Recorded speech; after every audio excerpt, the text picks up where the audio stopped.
Joining me now is Senator Mike Lee. Senator, welcome. It's great to have you on the show. Let's dive right into, it's good to be with you. Let's dive right into the details of this budget deal. You posted on your Facebook shortly after the vote about the cowardly act of voting in the middle of the night while the American people were sleeping and couldn't watch what was going on. So tell us, why do you think this budget deal is so damaging to our country? Well, it's cynical in a lot of ways because the American people have been asked again and again to simply settle for doing business this way, to settle for accepting a deal that's passed under cover of darkness at 3 o'clock in the morning that transfers $150 billion out of the Social Security Trust Fund and puts it in a different program, that takes $1.5 million away from the Crime Victims Trust Fund, and that suspends the debt ceiling in its entirety for about 2 years. All of these things are things that the American people have been told they have to simply accept. I think it's time for the American people to stop expecting less and to start expecting and demanding more, to start expecting Congress to balance its budgets and start expecting Congress to do its job in the right way with open input from the American people, where the American people's elected representatives can do their jobs and represent them well. Right, and the problem with this bill is actually twofold. It's the policy, like you talk about, that it's just detrimental to our financial situation, but it's also the process that Congress was sneaking around in the middle of the night, trying to hide this from the American people because they knew that we wouldn't want a bill like this passed. Now, you posted on Facebook after this bill, after this vote, and it went viral. It went completely viral, received 60 million views by the American people. Why did your post resonate with voters so much? Well, I think it confirms what a lot of people already fear is going on in Washington. That's one of the reasons why more than 60 people have seen it, why more than 20 million people have actually watched the video, is that this confirms their greatest fears about what's happening in Washington, and they want to do something about it. The Facebook post also encouraged people to share this with other people if they were concerned, and an unprecedented record number of people did that. That's part of what allowed us to reach these numbers. Keep in mind, these numbers reflect more people than watched all 3 Republican presidential debates so far combined. That's a pretty staggering sum. It is. It's very impressive. And like you said, I believe it was record-breaking. Now, you also mentioned something about the idea of streaming one of the Republican debates via Facebook, of talking directly to the American people rather than going through other channels. Is this something that you think we'll see, especially now that the candidates have huddled separately away from the RNC about what they're going to demand from future debates? Is this independent, speaking directly to people, something you expect to see going forward? It's something I would love to see forward. It's something I expect to see going forward. And I think it's something the American people would like to see going forward, for the simple reason that never in the history of the world has it been so easy for so few people with so little money to communicate with so many so freely as it is right now. And yet we remain stuck in the old way of doing things, dependent upon major networks to hold and moderate and host and broadcast these debates. We don't necessarily need that anymore. I mean, in some cases it might make sense. In other cases, it might not, as was the case a couple of weeks ago when we were looking at a host of debate moderators whose views were wildly different than that of the Republican presidential election voting base. Right, and the new media revolution, even the conservative media revolution, has allowed people to really sift through the opinion and get to the facts, and draw those conclusions themselves. And I think that's what your Facebook post really touched on, why it resonated with people, because they were able to hear directly from your mouth what you thought of it, why you made the choice you did, why you voted the way you did. And that's really important to Americans. Now, I want to talk a little bit, kind of cut through the politics part of it and talk about this deal as it affects us in our day-to-day life. Sometimes this budget stuff, the finance stuff, isn't as easy to understand how it's going to affect us. But can you give us an idea about how this will alter, how it will affect, how it will impact our daily life? Well, there are a number of ways in which this could affect Americans. I'd like to talk about one possible implication of this. This is a long-term implication, but one that we need to be worried about because it might not be that far in the future. We need to remember that we spend every year about $235 billion a year paying the interest on our national debt. Now, that is a lot of money. That's $235 billion that can't go to shoring up Social Security or shoring up our brave men and women who defend our country, who protect us.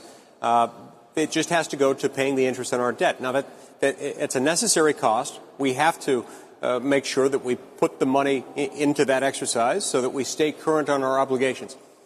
The scary thing, though, is that this payment is the same as the interest we were paying on our national debt 20 years ago, when our national debt was 1/6 of its current size. The only reason that the payment is the same today as it was 20 years ago, when our debt was 1/6 of its current size, is that we have all-time historic lows in terms of the interest rates we have to pay on our debt right now. Our Treasury yield rates are approaching 0% in terms of their real cost, adjusted for inflation.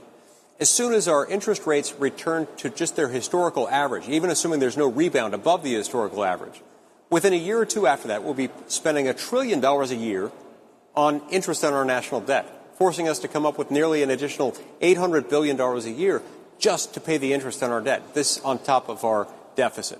And so does Congress not realize when we get to this? that point, for that, well, there are a lot of people here who realize it, who recognize it, who acknowledge it when they're forced to, but they don't like to talk about it. And I think that's something we need to do more of, is talk more about it, because unless we get things in order now, unless we start making more modest adjustments right now, when we get to that point that I described, which could be just 3-4 years away, possibly less, perhaps a little bit more, we're going to see some devastating impacts on the American people, especially the poor and the middle class, who will find that their day-to-day lives will be interrupted in a very real, very significant way. But now's the time for us to change this. Now is the time for this to turn around. And if we do it now, we can make some modest changes that won't hurt us. If we wait until then, we're going to be in a world of hurt. Right. I think that's exactly right. You talk about modest changes that we need to make now in order to avoid more significant impacts in the future. The House just elected a new speaker, as you know, Paul Ryan. Can we expect him to make changes? What can we expect from him in terms of how he's going to handle the budget and how he's going to handle the fiscal situation?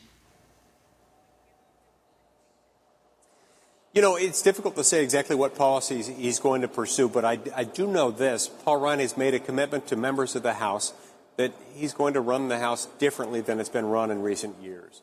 He's going to run it in a more open, transparent fashion, in a fashion that empowers each individual member. You know, I posted an article on thefederalist.com a few weeks ago that talked about the need for Uber-level reform to come to Congress. And what I mean by that is we've got this technology that is decentralizing power in various industries throughout the country. Within our economy, the information technology that we now have access to is revolutionizing the way we do business with each other. Those same dynamics really are at play in Congress, and the American people are expecting and justifiably demanding that we bring about those same kinds of reforms to Congress. What I mean by that is that we need to decentralize power, decentralizing power away from Washington and back closer to where the people are, at the states and within local governments. But it also means that within Congress, we need to share power more appropriately. It needs to not be just concentrated within the Speaker of the House and the Senate Majority Leader and Minority Leader, for example.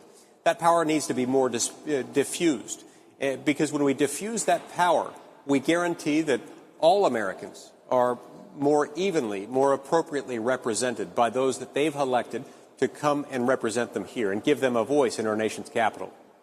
Okay, now let's touch really quickly on that then. If it's a decentralization of power that's necessary, what can we do from a federal government standpoint to diffuse that power back to the states? What can a new president, a Republican president next year, what can they do as the first move to start getting it back to the way that it should be, the power to the states? Okay, great question. I talk a lot about this in my book that came out a few months ago called Our Lost Constitution. It talks about returning to our country's founding principles. The principles found in the Constitution itself tell us how to do that. The Constitution prioritizes those things that should be part of the federal government's responsibility. We need to be focused more and more on those things that only the federal government can do. and that the federal government is uniquely empowered to undertake tasks like national defense, establishing a uniform system of weights and measures, regulating trade or commerce between the states and with foreign nations and with Indian tribes. These powers are not limitless. These powers do have limits upon them, and we need to start looking at those limitations put in place by the Constitution, respecting them in the legislative process, and not waiting for the courts to enforce them. When we wait for the courts to enforce them, nothing happens, and we continue to accumulate more power in Washington. That's how we've gotten to the point where we're 18, soon to be $19 trillion in debt, and where we're imposing $2 trillion in federal regulatory compliance costs on the American economy. This wouldn't happen if we respected this vertical separation of powers in the Constitution that we call federalism. Right, and it just throws our whole system of government out of whack when there's so much centralized power. Senator, congratulations on your record-breaking Facebook post, and I hope you'll join us again anytime.